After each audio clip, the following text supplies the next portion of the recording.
What's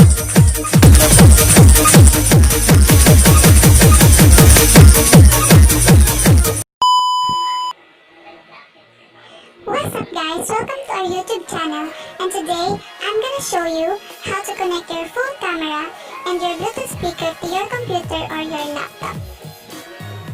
First, get your phone and go to Google Play Store and look for Droidcam wireless webcam and click install. Do the same thing with SoundWire free. I'm gonna put their links on the description box.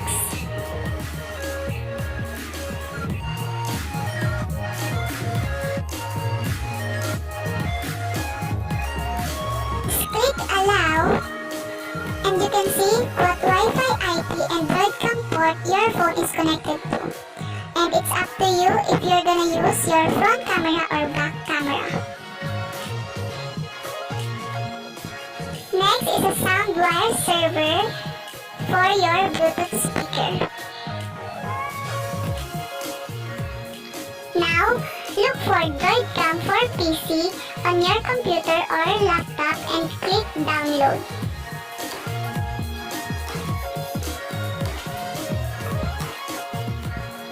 Just keep saying yes until you can open the software.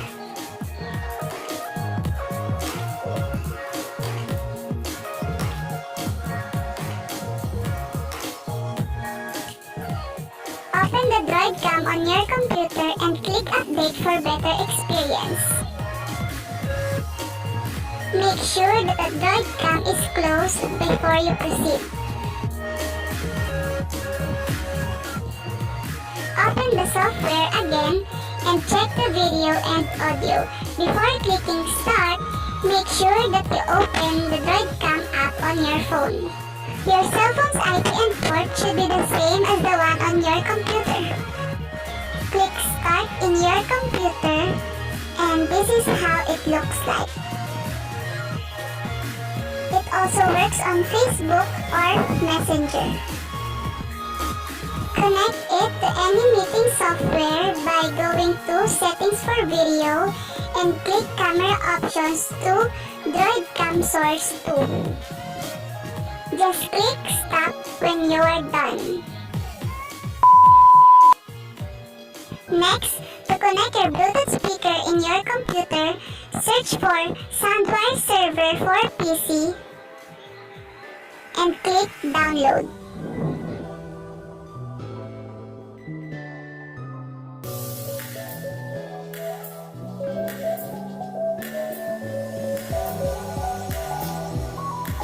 Again, keep saying yes until you can open the software.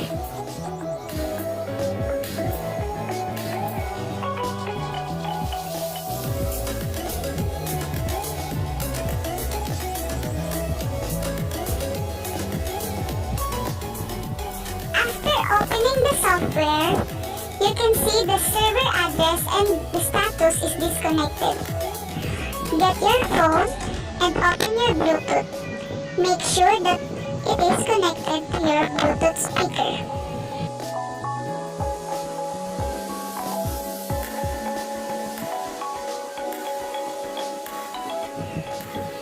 Just copy the server address from your computer.